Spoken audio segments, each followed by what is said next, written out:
उत्तर प्रदेश में चल रहे दुनिया के सबसे बड़े आयोजन महाकुंभ में हुए हादसे को लेकर विपक्ष बीते लगातार दिनों से संसद में इस आवाज को उठाने की बात कह रहा था और यह मुद्दा संसद में उठाने की बात कही जा रही थी। आज समाजवादी पार्टी के कन्नौज से सांसद अखिलेश यादव ने जब सदन में यह मुद्दा उठाया और उन्होंने अपने इस्तीफे तक की पेशकश कर दी। उन्होंने कहा, सरकार पर आरोप लगाते हुए कि जिस तरीके से आंकड़ों को छुपाया गया, तमाम बड़ी बातें उन्होंने कही। इधर कांग्रेस के अध्यक्ष मल्लिकार्जुन खड़गे, उन्होंने भी अपने सदन पर जब कई सारी बातें महाकुंभ को लेकर सवाल उठाए और जितने भी विपक्षी दलों के सांसद थे उन्होंने एक सुर में महाकुंभ में हुए हादसों को लेकर सरकार से जवाब मांगने की कोशिश की। तो उसी का पलटवार करते हुए यूपी के मुख्यमंत्री योगी आदित्यनाथ ने तमाम बड़ी बातें कही। उन्होंने कहा है कि यह सनातन विरोधी चेहरा है जो मल्लिकार्जुन खड़गे और सपा के सांसद अखिलेश यादव ने वहां पर कहा। इसके साथ ही उन्होंने एक बड़ी बात भी कही। योगी आदित्यनाथ ने कहा कि पहले दिन से इस महाकुंभ के आयोजन को खराब करने के लिए साजिश की बू आ रही थी और इसके साथ ही उन्होंने कहा है कि ये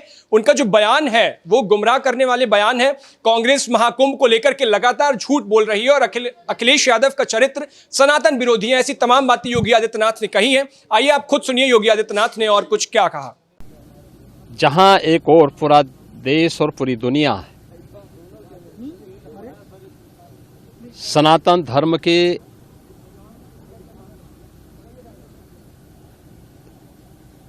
इस सबसे बड़े आयोजन का साक्षी बनकर के गौरव की अनुभूति कर रहा है, प्रफुल्लित है, वहीं दूसरी ओर सनातन धर्म के खिलाफ सपारी लेकर के षड्यंत्र करने वाले तत्वों के द्वारा लगातार शरारत पे शरारत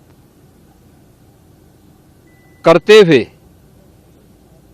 झूठ के और असत्य के नित नए प्रतिमान भी गढ़े जा रहे हैं।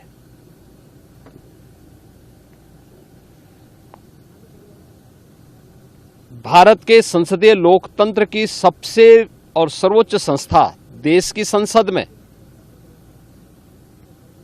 कांग्रेस अध्यक्ष से मल्लिकार्जुन खड़गे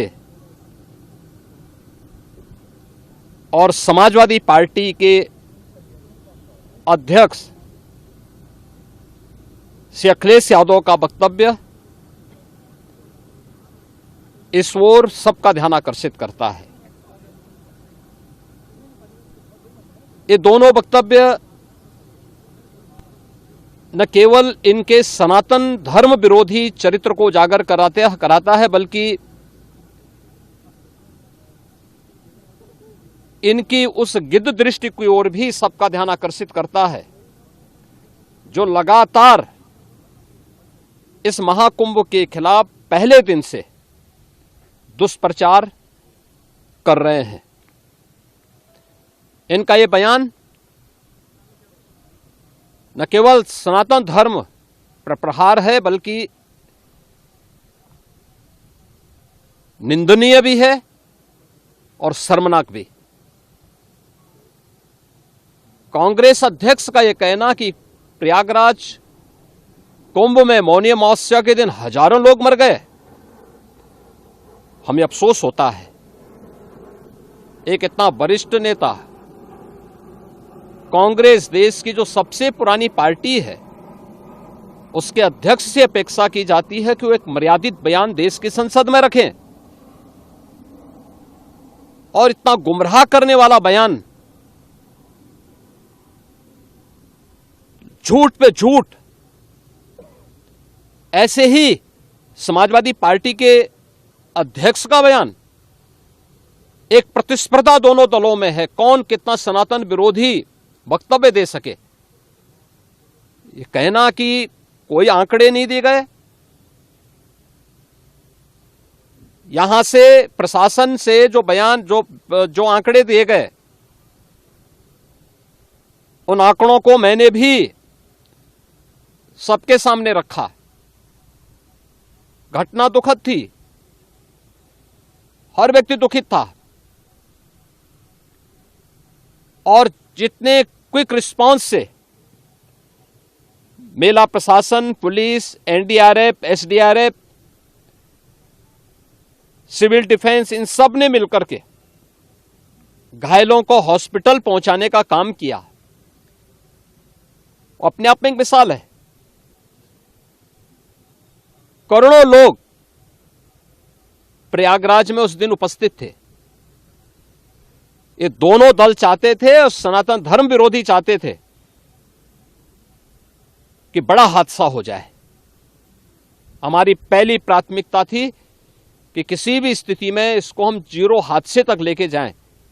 लेकिन दुर्भाग्यपूर्ण तरीके से घटना घटित हुई, लेकिन जितने क्विक रिस्पांस से प्रशासन ने और सभी संबंधित संस्थाओं ने कार्य लेकर के उन्हें हॉस्पिटलाइज किया, उसमें कुछ लोग उस हादसे के शिकार हुए, वह दुखद है। उन सभी परिवारों के प्रति हम लोगों ने अपनी संवेदना भी व्यक्त की और उसके लिए कुछ आर्थिक मुआवजा भी घोषित किया। यद्यपि किसी व्यक्ति की कमी मुआवजे से नहीं हो सकती, लेकिन तब भी हम लोगों ने एक प्रयास किया। घायलों का प्रॉपर उपचार कराया। वे सभी घायल आज भी कुछ प्रयागराज मेडिकल कॉलेज में हैं, बाकी अपने परिवार के सदस्यों के साथ चले गए हैं। मैंने भी, मेरे साथ मेरे मंत्रियों ने भी, प्रशासन ने भी, प्रदेश के मुख्य सचिव ने भी, प्रदेश के डीजीपी ने भी उन सभी लोगों से मुलाकात की थी। और मैं तो देखकर बहुत चौंक था कि जो लोग प्रयागराज मेडिकल कॉलेज में भर्ती थे, जब मेरी उनसे बातचीत हो रही थी तो उनमें से सभी लोग ये कहा, उनके द्वारा कहा जा रहा साहब व्यवस्था में खामी नहीं, लेकिन हमारी किस्मत है या फिर ऐसी स्थिति पैदा हुई। और उनके सभी पहलुओं को लेकर के सरकार भी जांच करा रही है और उसके लिए एक न्यायिक कमीशन भी हमने तत्काल गठित किया। लेकिन हमारी पहली प्राथमिकता थी कि जो ये लगभग 8 से 9 करोड़ लोग प्रयागराज में उपस्थित हैं, इन्हें सुरक्षित उनके घरों के लिए वापस भेजना। इन दोनों दलों और सनातन धर्म विरोधी उन सभी लोगों के वक्तव्य, जो लोग ये गुमराह करने वाले वक्तव्य दे रहे हैं कि लाखों लोगों ने स्नान नहीं किया, सरासर गुमराह करने वाला है। ये वक्तव्य देना कि कोई अमृत स्नान या साय स्नान नहीं हुआ, ये भी गुमराह करने वाला वक्तव्य है और सनातन धर्म की अवमानना ही नहीं, बदनाम करने की साजिश का एक हिस्सा है। कोई परंपरा बाधित नहीं हुई। मौनी अमावस्या का स्नान पहले दिन सायंकाल 7:30 बजे से प्रारंभ हो गया था और अगले दिन पूरे दिन भर देर सायंकाल तक मौनी अमावस्या का मुहूर्त था। स्वाभाविक रूप से अखाड़ों ने हादसे के तत्काल बाद मेला प्राधिकरण के साथ बातचीत करके अपने स्नान को स्थगित किया था कुछ देर के लिए। और फिर जब मेरी उनसे बातचीत हुई दोपहर के बाद, सभी अखाड़े और पूज्य संतजन, आचार्य महामंडलेश्वर, वे इस स्नान का हिस्सा बने और वही परंपरागत तरीके से सभी स्नान भी हुए। इस महाकुंभ में 3 अमृत स्नान थे, मकर संक्रांति, मौनी अमावस्या और बसंत पंचमी। इन तीनों में अमृत स्नान हुए जिसमें सभी अखाड़े भागीदार बने। पौष पूर्णिमा से आयोजन प्रारंभ हुआ। समाजवादी पार्टी के अध्यक्ष का यह वक्तव्य भी कि सरकार ने 100 करोड़ की घोषणा की थी, मुझे लगता है कि उनको बयान थोड़ा पढ़ना चाहिए। ये लोग 12 बजे सो करके उठने वाले लोग हैं। कार्यालय स्टाफ जिस प्रकार का इन्हें नोट बना करके देता है, ये उस प्रकार का वक्तव्य बना करके सामने प्रस्तुत करते हैं और फिर उसके अनुसार उसको लीडर के रूप में नहीं बल्कि एक रीडर के रूप में सबके सामने उस वक्तव्य को पढ़ करके अपनी जगहंसाई करते हैं और राजनेताओं की भी जगहंसाई करते हैं। यही स्थिति इन्होंने, मैंने बार बार कहा कि महाकुंभ में 40 से 45 करोड़ श्रद्धालु इस पूरे महाकुंभ के आयोजन में भागीदार बनेंगे। और मुझे बताते हुए ये भी प्रसन्नता है कि पिछले 22 दिन के अंदर इस महाकुंभ में 38 करोड़ श्रद्धालु अब तक यहां आ चुके हैं। अगले 22-23 दिन तक ये आयोजन और चलेगा। इन 22 दिनों के अंदर भी श्रद्धालुओं के आने की पूरी वो है। आज भी आप देख रहे होंगे, कल बसंत पंचमी अंतिम अमृत स्नान संपन्न हुआ।